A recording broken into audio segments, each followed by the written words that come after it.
નમસ્કાર વિદ્યાર્થી મિત્રો, વિમલા વિદ્યાલય ઈ ક્લાસીસમાં આપનું હાર્દિક સ્વાગત છે. હું Yogesh Boka, subject mathematics, paper CC METH 503 એટલે કે ડી ના આપણે ગત લેક્ચરોમાં આપણે પીઆઈ વિશેની મેથડમાં એક્ઝામ્પલ કરી ચૂક્યા છીએ. એ જ એક્ઝામ્પલમાં આપણે નેક્સ્ટ એક્ઝામ્પલ આગળ વધીએ છીએ.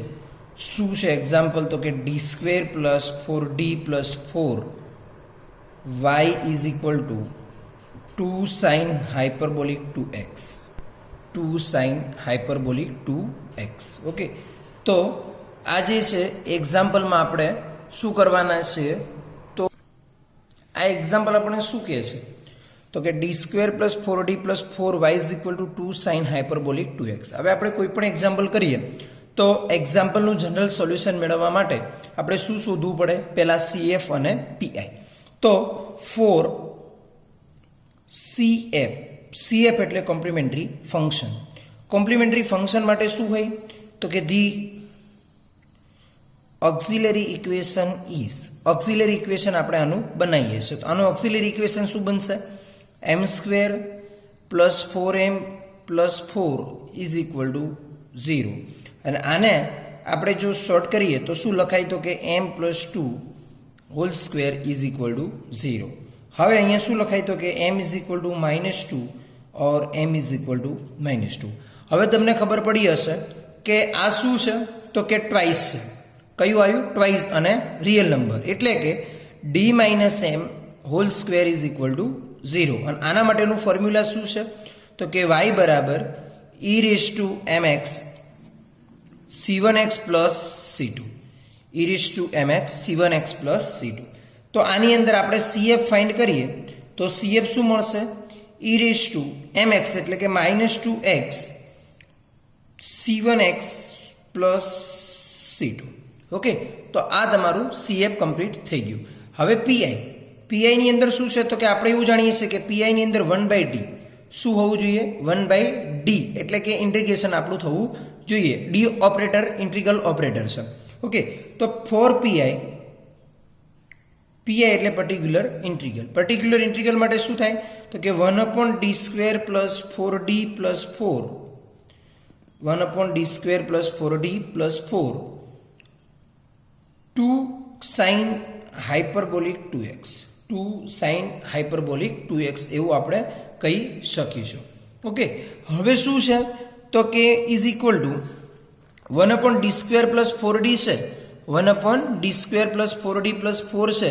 એને આપણે શું લખી શકીએ? તો કે 1/d + 2 whole square. d + 2 whole square * 2 sin hyperbolic 2x. આવું લખી શકીએ. ઓકે, હવે 1/d + 2 હોલ સ્ક્વેર. હવે સાઇન હાઇપરબોલિક્સ માટે કરીએ આપણે 2 કોમન લઈ લઈએ. સાઇન હાઇપરબોલિક x માટે શું લખાય? તો કે e2x - -2x / 2. આ શાના માટે શાનું ઇક્વેશન આપણે વાપર્યું? તો સાઇન હાઇપરબોલિક x નું. સાઇન હાઇપરબોલિક x નું શું છે? Sine hyperbolic hx. Sine hyperbolic x માટેનું સૂત્ર શું છે? તો કે e(x - (x) / 2. આવું તમે BSc સેમેસ્ટર 1 માં ભણી ચૂક્યા છો. ઓકે, તો sin hyperbolic x = e(x - (x) / 2. તો આના માટે આપણે અહીંયા શું હતું? sin hyperbolic x. અહીંયા x ની જગ્યાએ કેટલા છે? 2x. તો આપણે 2x મૂક્યા છે. હવે આ 2 આપણે અહીંયાથી કેન્સલ કરી દઈએ તો શું વધશે? તો કે 1/d + 2 whole square e2x - -2x.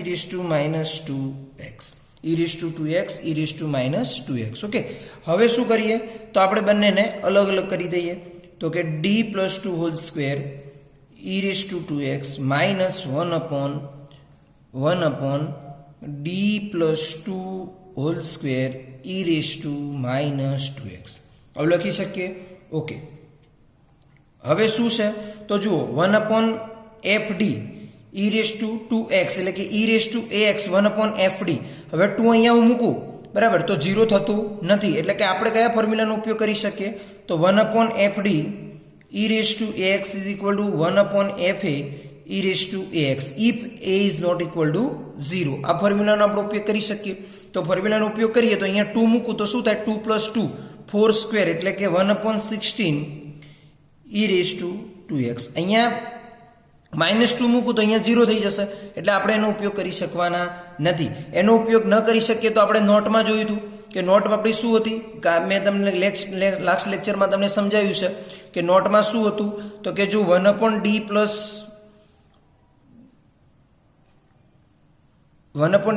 2 whole square હશે તો શું કરશો કે x raised to r upon r factorial આપણે એ રીતે વાત કરી છે e raised to ax આ રીતે ફોર્મ્યુલાનો ઉપયોગ કર્યો છે. તો આની અંદરથી આપણે એવું ફોર્મ્યુલા કરીએ તો શું થશે તો કે x square upon 2 factorial into e raised to -2x તો આપણે શું કર્યું તો આની અંદર fd એટલે d ની જગ્યાએ a મૂક્યો. કેમ d ની જગ્યાએ a મૂકવો પડ્યો? તો અહીંયા આપણને 0 નથી થતો એટલે જો એને d ની જગ્યાએ a મૂકવું એટલે કે -2 મૂકું તો 0 થઈ જાય છે એટલા માટે આપણે ફોર્મ્યુલાનો ઉપયોગ કરી શકશું નહીં. તો આ ફોર્મ્યુલાનો કોનો ઉપયોગ કર્યો? તો આપણે નોટ જે આપણે તમને મેં લખાવી છે લાસ્ટ લેક્ચરમાં એનો ઉપયોગ આપણે કર્યો છે. હવે આપણે આગળ વધીએ તો શું થશે? તો તમારી જોડે શું છે તો કે 1/16 e raised to 2x minus x square by 2 factorial e raised to -2x. હવે આની અંદરથી તમે 1/16 e raised to 2x minus x square 2 factorial એટલે by 2 e raised to -2x આ તમારું શું થયું? pi થયું. શું થયું? pi. હવે આપણે જનરલ સોલ્યુશન y મેળવવું હશે તો શું લખશો? cf plus pi. cf આપણું શું હતું તો e raised to -2x c1x plus c2 plus pi. તમારું શું મળ્યો? 1/16 e raised to 2x minus x square by 2 e raised to -2x આ તમારો શું મળ્યો? y બરાબર cf plus pi. pi એટલે પર્ટિક્યુલર ઇન્ટિગ્રલ અને cf એટલે કોમ્પ્લિમેન્ટરી ફંક્શન. તો આ તમારું એક્ઝામ્પલનું શું થયું? સોલ્યુશન થયું. ઓકે, આ તમારા એક્ઝામ્પલનું. ઓકે, તો y બરાબર e raised to -2x c1x plus c2 plus 1/16 e raised to 2x minus x square e raised to -2x આ શું થયું? તમારું જનરલ સોલ્યુશન. એવી જ રીતે તમે હવે જો જાતે બનાવી શકો તો એક્ઝામ્પલ પણ કરી શકો કે d square plus 4d plus 4 y is equal to 2 cos hyperbolic 2x આ તમે કરી શકો. ઓકે, શું કરશો તો cos hyperbolic x નું સૂત્ર શું છે તો કે e raised to x plus e raised to -x divided by 2. બસ આપણું cf તો બંને માટે શું રહેશે? કોમન રહેવાનું છે. cf બંને માટે શું રહેશે? કોમન. ખાલી pi ચેન્જ થશે. ઓકે, તો pi પણ તમે એ રીતે ફાઇન્ડ કરી શકશો. તો d square plus 4d plus 4y is equal to 2 cos hyperbolic 2x આ પણ પ્રક્રિયા તમારે હોમવર્કમાં કરવાની છે. ફરીથી તો આવી રીતે તમે pi અને cf ફાઇન્ડ કરી અને આ એક્ઝામ્પલ કરી શકશો. ઓકે, હવે નેક્સ્ટ એક્ઝામ્પલ આપણે લઈએ છીએ. તો નેક્સ્ટ એક્ઝામ્પલ શું છે એના માટે આપણે જોઈએ છે. તો નેક્સ્ટ એક્ઝામ્પલ તમારો એ છે કે d cube. નેક્સ્ટ એક્ઝામ્પલ છે તમારો d cube minus 5d square plus 7d minus 3y is equal to e raised to 2x cos hyperbolic x આ તમારો નેક્સ્ટ એક્ઝામ્પલ છે. ફર્સ્ટ આપણે શું કરશું તો કે ફોર cf એટલે કોમ્પ્લિમેન્ટરી ફંક્શન. ફર્સ્ટ આપણે શું કરીએ છીએ દરેક એક્ઝામ્પલની અંદર તો આપણે એને ઓક્ઝિલરી ઇક્વેશનમાં કન્વર્ટ કરીએ છીએ. તો આપણે ઓક્ઝિલરી ઇક્વેશનમાં કન્વર્ટ કરીએ તો ઓક્ઝિલરી ઇક્વેશન શું લખાશે તો m³ minus 5m square plus 7m minus 3 is equal to 0. હવે આનો આપણે તમે એક ફેક્ટર મૂકો 1 બરાબર. તો 1 મૂકીએ તો આન્સર શું થાય છે? 0 થાય છે. જુઓ અહીંયા 1 7 plus 1 8 અને -5 -3 આન્સર 0. એનો મતલબ મને ખબર પડી કે મારો એક અવયવ m-1 હશે. તો m-1 માટે કરવા માટે શું કરીશ તો m³ minus m square minus 4m square plus 4m plus 3m minus 3 is equal to 0. આની અંદરથી હવે m square કોમન લઈ લો તો શું વધે તો કે m-1. આની અંદરથી -4m કોમન લઉં તો શું વધે? m-1. આની અંદરથી 3 કોમન લઈ લઉં તો શું વધે? m-1 is equal to 0. Okay, હવે m-1 દરેકમાંથી કોમન લઈ લઉં તો શું વધશે? m² - 4m + 3 is equal to 0. Okay, આટલી પ્રક્રિયા તમારી થશે. નેક્સ્ટ હવે શું કરીએ તો કે m ઇઝ ઇક્વલ ટુ 1 અને m² - 4m + 3 is equal to 0. તો m² - 4m + 3 ના તમે ફેક્ટર પાડશો તો એ તમારા ફેક્ટર શું આવશે? તો એક ફેક્ટર આવે છે કે m-1 ઇઝ ઇક્વલ ટુ 0 અને એક ફેક્ટર આવશે m-3 ઇઝ ઇક્વલ ટુ 0. એનો મતલબ કે m ઇઝ ઇક્વલ ટુ 1 અને m ઇઝ ઇક્વલ ટુ 3. હવે તમારી જોડે m ઇઝ ઇક્વલ ટુ 1 બે વખત આવ્યા. ઓકે, તો m ઇઝ ઇક્વલ ટુ 1 1 અને m ઇઝ ઇક્વલ ટુ 3. તો બે ટ્વાઇસ આવ્યા. હવે ટ્વાઇસ આવે એટલે તમને ખબર છે કે શું પ્રક્રિયા છે? તો કે CF is equal to e mx. mx એટલે CF is equal to e mx. mx એટલે x, c1x પ્લસ c2 અને m3 એટલે e mx. mx એટલે 3x અને c3. કોઈક ઓપ્શન તમારો કોન્સ્ટન્ટ કયો છે? કોન્સ્ટન્ટ કોએફિશિયન્ટ c3 છે. ઓકે, તો એ આપણે અચળાંક કયો લઈએ છીએ? c3 લઈએ છીએ. તો આ તમારું થયું CF. ફરીથી ધ્યાન આપજો શું છે? તો m³ - 5m² + 7m - 3. મેં 1 મૂક્યું તો મારે થોડીક આઈડિયા આવી ગયો કે વારે જ્યારે હું 1 મૂકું છું ત્યારે આન્સર મને 0 મળે છે. એનો મતલબ કે મારો એક ફેક્ટર શું હશે? m-1 હશે. તો m-1 ફેક્ટર લાવવા માટે મેં આ ફેક્ટરાઇઝ કર્યું. હવે ફેક્ટરાઇઝ કર્યા પછી શું કર્યું? તો કે m-1 m² - 4m + 3 is equal to 0. તો m is equal to 1 m² - 4m + 3 is equal to 0. હવે આના ફેક્ટરાઇઝ મેં ડાયરેક્ટ લખ્યા છે, તમે ફેક્ટરાઇઝ કરી શકો છો. મને થોડોક આઈડિયા હતો કે m1 થશે અને 3 થશે એટલે ફેક્ટરાઇઝ કર્યા છે. 3 એકા 3 અને -3 અને -1 એટલે -4 થઈ જશે. તો m ઇઝ ઇક્વલ ટુ 1 અને m ઇઝ ઇક્વલ ટુ 3. હવે શું થશે? તો કે m ઇઝ ઇક્વલ ટુ 1 1. પણ અહીંયા શું આવ્યું? બંને ટ્વાઇસ આવ્યા છે. બંને શું આવ્યા? ટ્વાઇસ. અને ટ્વાઇસ હોય તો આપણા માટે ઇક્વેશન છે કે e mx c1x plus c2. m ની જગ્યાએ કેટલા છે?